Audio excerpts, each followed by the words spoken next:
ہم مطالبہ کرتے ہیں، ہاتھ کھڑا کر کے مطالبہ کریں کہ ان کو ختم کیا جائے، ان دو عہدوں کو، ان دو عہدوں کو ختم کیا جائے، چیف کمشنر اور چیئرمین سی ڈی اے کو الگ کیا جائے، تب یہ مسائل حل ہوں گے۔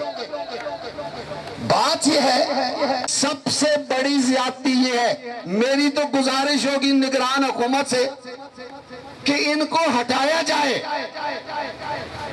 اسلام آباد شہر کا افسر یہاں تعینات کیا جائے، اسلام آباد شہر کا افسر ہوگا، یہاں کوئی پرابلم نہیں ہوگا۔ عامر علی احمد صاحب 10 سال رہے ہیں، ہمیں کوئی پرابلم نہیں آیا، آپ کے علم میں ہے یہ بات؟ ہمیں کوئی آپ کس کام پہ لگ گئے ہیں؟ آپ لوگوں کا روزگار چھین رہے ہیں۔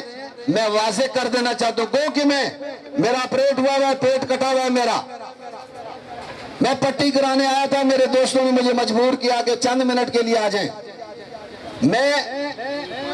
آپ مجھے اچھی طرح سے جانتے ہیں، یہ کوئی پرابلم نہیں ہے، یہ جو تالوں کے اوپر چٹے چٹے کاغذ لگے ہوئے ہیں، یہ سارے کام ہمیں آتے ہیں، لیکن ہم چاہتے ہیں جیسے میرے دوستوں نے کہا کہ بڑی مہربانی ہمارے ساتھ بیٹھ کے بات کر لیں اور اس کو طے کر لیں۔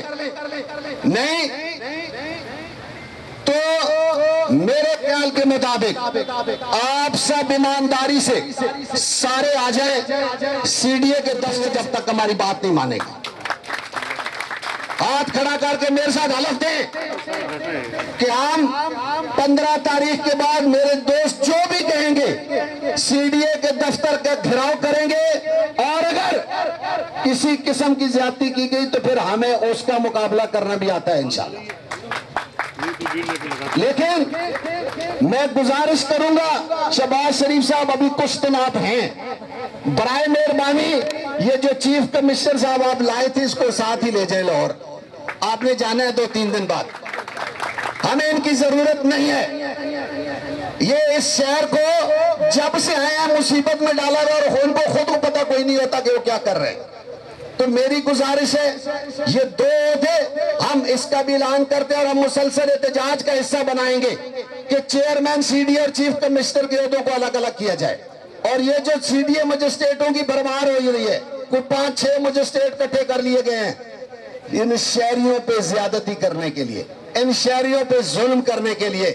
لیکن یاد رکھیں، ظلم اس وقت تک ہوتا ہے جب تک مظلوم سہتا رہے، جس دن مظلوم کھڑا ہو جائے ظالم پاش پاش ہو جاتا ہے، اور ظالم کو پاش پاش کرنے کے لیے آپ نے نعرہ لگانا ہے کہ ہم انشاءاللہ آپ کو آپ کا حق دلا کر رہیں گے۔ اس کے علاوہ ہمارے پاس کوئی چارہ نہیں ہے۔ وسیم صاحب، آپ جو حکم کریں گے، آپ کہیں گے 16 تاریخ کو سی ڈی اے کے دفتر کا گھیراؤ کرنا ہے، کشمیر ہائی وے بند کرنی ہے، 9th ایوینیو بند کرنی ہے، جہاں آپ کہیں گے ہم آپ کے ساتھ کھڑے ہوں گے، چاہے اس دن میں بیڈ پہ پڑا ہوا تو میں آپ کے ساتھ انشاءاللہ بیٹھوں گا۔ Thank you very much. Pakistan زندہ باد۔ بہت شکریہ۔ یہ ہمارے دونوں لیڈران، اللہ ان کی صحت اور جان اور ایمان اور مال میں برکت فرمائے۔ جب تک ان کا سایہ ہمارے سروں پہ ہے انشاءاللہ ہمارا کوئی کچھ نہیں بگاڑ سکے گا۔ میں یہاں جناب پنجاب کے ایپٹا کے پریزیڈنٹ طارق راجپوت صاحب آئے ہمراہ ٹیم، ان کا شکریہ، مہربانی، ویلکم، جی آئین ہوں۔ ایک ریکویسٹ ہے کہ ہم نے جو لائے عمل ہوگا آخری وہ چودھری کاشف صاحب ابھی آپ کے سامنے اناؤنس کریں گے۔ تمام دوستوں کا اہلیان G8 مرکز سربدستہ شکریہ ادا کرتا ہے، اہلیان راولپنڈی اور اسلام آباد کا، جو آپ نے ہماری آواز پہ لبیک کہا اور ہمارے پاس تشریف لائے، اس کا اجر آپ کو آپ کا اللہ وہی دینے والا ہے۔ ہم کمزور لوگ ہیں، ہم اللہ سے ہی دعا کرتے ہیں کہ اللہ ہماری مدد فرما۔ جناب کاشف چودھری صاحب، یہ جو فائنل 15 کے بعد صحیح ہے 15 تاریخ کو اسی طرح جیسے آپ کو پتہ چل گیا ہے وہ کریں گے، شکریہ ادا کریں گے، چونکہ طارق اپنا کاشف چودھری صاحب کو میں ایک دفعہ پھر زحمت دوں گا۔ بہت شکریہ۔ میں آپ سب کا شکریہ ادا کرتا ہوں کہ آپ اپنے حق کے لیے اور اپنے مسائل کے حل کے لیے اکٹھے ہوئے ہیں۔ یہ اگر آپ پہلے اکٹھے ہو جاتے تو یہ مسئلہ بہت پہلے حل ہو جاتا۔ میں وسیم عباسی صاحب، عجب خان صاحب، افتخار شہزادہ صاحب، راجہ